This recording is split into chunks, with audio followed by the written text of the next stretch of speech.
¿Crees que las bodas medievales eran un cuento de hadas con un final feliz? La verdad es que eran un día lleno de tensión, negocios y, para muchos, el principio de una vida sin amor y con muy poca libertad. Olvídate de los bailes románticos, los besos apasionados en el altar y las promesas de amor eterno. La realidad era mucho más fría y calculada. La pregunta que no nos atrevemos a hacer es, si el amor no tenía nada que ver con el matrimonio, ¿qué clase de rituales y horrores se escondían detrás de las puertas de la iglesia y las murallas del castillo? Hoy vamos a desenterrar las verdades más impactantes y extrañas sobre las bodas en la Edad Media. Pero prepárense, porque lo que estamos a punto de descubrir no se parece en nada a las historias que nos han contado. No era un día de la novia, era un día de negocios. Para la mayoría de las personas, el matrimonio era, ante todo, un contrato de negocios. Un acuerdo político y económico entre dos familias o dos reinos, no entre dos personas. Los sentimientos, las emociones y el amor eran irrelevantes, o al menos, una agradable coincidencia si ocurrían. Los matrimonios se negociaban con años de antelación, a menudo por intermediarios y enviados, sin que los futuros cónyuges se conocieran. Un rey de Inglaterra podía negociar la boda de su hija con un duque de Francia cuando ambos eran apenas niños. Cuando llegaba el día de la boda, el novio y la novia podían estar viéndose por primera vez en toda su vida.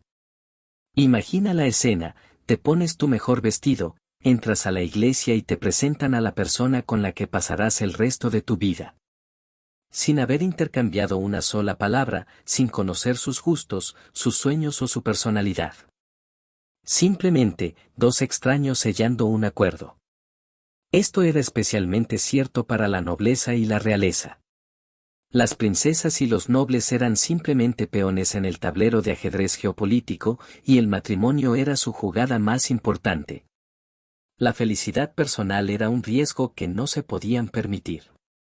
El objetivo era unir reinos, fortalecer alianzas militares, asegurar tierras y consolidar el poder. Y en este juego, el matrimonio era la herramienta más poderosa. El papel del dote, el eje de la negociación. Si el matrimonio era un negocio, el dote era el capital. El dote era la riqueza que la familia de la novia aportaba al matrimonio, tierras, dinero, joyas, e incluso sirvientes. Su tamaño era crucial y determinaba la valía de la novia y su estatus social en su nueva familia. Un dote generoso podía asegurar un matrimonio con un noble de alto rango, mientras que un dote pequeño o inexistente condenaba a la novia a un matrimonio de menor estatus o, en el peor de los casos, la dejaba soltera. Lo que era un desastre social. Las negociaciones sobre el dote eran largas y complicadas. Las familias contrataban abogados y escribas para detallar cada aspecto del acuerdo. Se estipulaba cómo se usarían los bienes, qué pasaría con la riqueza si la novia moría sin un heredero, o incluso si el matrimonio era anulado. Era, en esencia, un contrato prenupcial de proporciones épicas. Para la novia, el dote era su única garantía, su moneda de cambio. Sin él, era considerada una carga. La idea de que el amor pudiera ser parte de esto era casi una fantasía. Era una transacción de propiedad y poder, pura y dura. Matrimonios infantiles, el comienzo de una vida sin elección. Y si creías que era solo para los adultos, espera a escuchar esto. Los matrimonios concertados a menudo comenzaban cuando los novios eran solo niños. Era común prometer a los niños en matrimonio desde la infancia. Las familias firmaban contratos de matrimonio cuando los futuros novios tenían tan solo 5 o 6 años, y el matrimonio se consumaba una vez que alcanzaban la pubertad, alrededor de los 12 o 14 años. La novia, una niña, era entregada a su esposo, a menudo un hombre mucho mayor, para que la educara y la preparara para su papel de esposa. Estos matrimonios infantiles eran una práctica común entre la nobleza y la realeza para asegurar alianzas duraderas entre las familias. Imagina ser una niña que, un día, de la nada, es informada de que se casará con un hombre adulto que no conoce y que vive en un país extranjero. No había oportunidad de decir no. La desobediencia podía significar un desastre para toda su familia. No había elección, no había consentimiento, solo obligación. Era una vida sin libertad, escrita por otros, mucho antes de que se tuviera la oportunidad de elegir.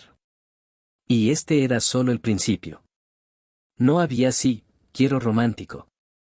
La ceremonia de la boda medieval no se parecía en nada a la que vemos en las películas hoy en día. No había un sacerdote preguntando si alguien tenía algo que decir en contra del matrimonio, ni un sí, quiero dramático. El matrimonio era considerado un contrato legal, más que un sacramento religioso en muchos casos. Se celebraba con un simple juramento o un intercambio de anillos frente a la iglesia o, en ocasiones, incluso en la casa de la novia. Lo que realmente hacía que el matrimonio fuera legal y vinculante era un elemento clave, la consumación. Sin la consumación, el matrimonio no era válido y podía ser anulado. Esto nos lleva al ritual más extraño y chocante de todos. El ritual de la cama matrimonial. Este es el secreto más perturbador de las bodas medievales. La consumación del matrimonio no era un momento privado y romántico. Para asegurar que el matrimonio se había completado y para confirmar que la novia no estaba defectuosa, se llevaba a cabo un ritual público conocido como la cama nupcial. La novia y el novio eran acompañados a la alcoba por un séquito de familiares y nobles. Los sirvientes les desvestían y les ayudaban a subirse a la cama.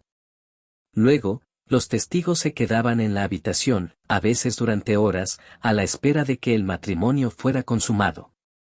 A menudo, un sacerdote o un obispo bendecía la cama y la pareja antes de que comenzara el ritual. Esto servía para confirmar que el matrimonio era legítimo y que el contrato de negocios se había cumplido. Imagina la humillación, la presión y la falta de intimidad. Para la novia, esto era un momento de terror y vulnerabilidad extrema. El ritual público de la cama nupcial es un recordatorio brutal de que las mujeres eran consideradas propiedad, y su cuerpo era simplemente una herramienta para el matrimonio y la procreación. Este ritual, aunque parezca una tortura, era la forma en que las familias garantizaban que el dote y el acuerdo no se habían malgastado en una unión que no daría herederos. Supersticiones y fertilidad.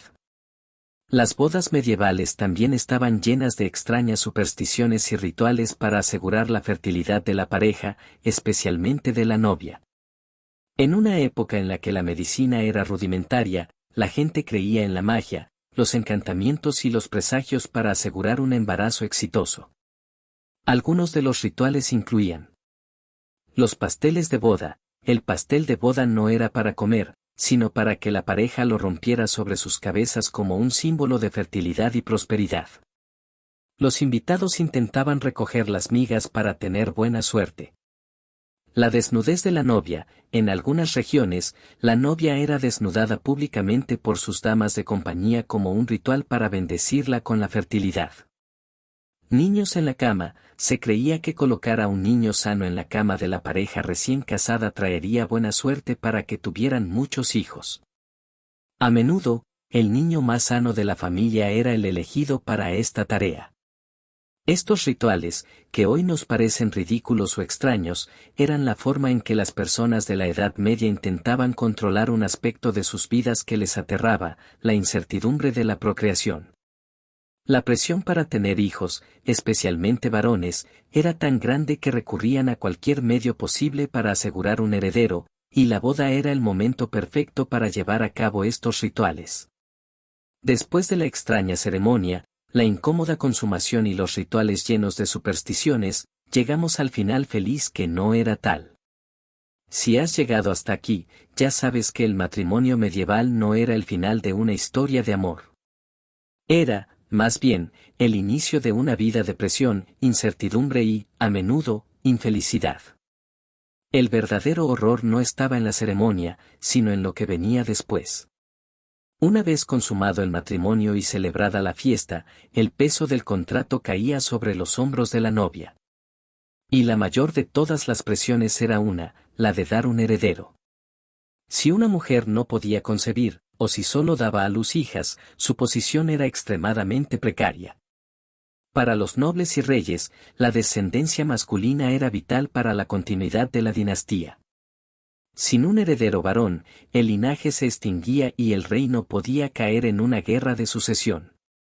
En este contexto, la infertilidad no era un problema médico, era una catástrofe política.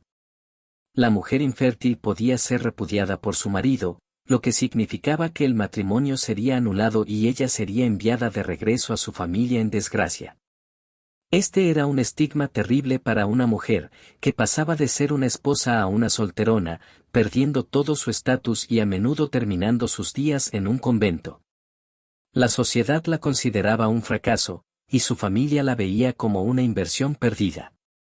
A menudo, el marido podía buscar una nueva esposa, a veces incluso antes de que el divorcio fuera oficial, para asegurar la producción de un heredero. Por si fuera poco, las mujeres en la Edad Media no tenían derechos legales en el matrimonio. Su propiedad pasaba a manos de su marido, y sus decisiones eran tomadas por él. Eran, en esencia, propiedad. Su principal propósito era servir a su esposo, gestionar la casa, en caso de nobles y campesinos acomodados, y, por supuesto,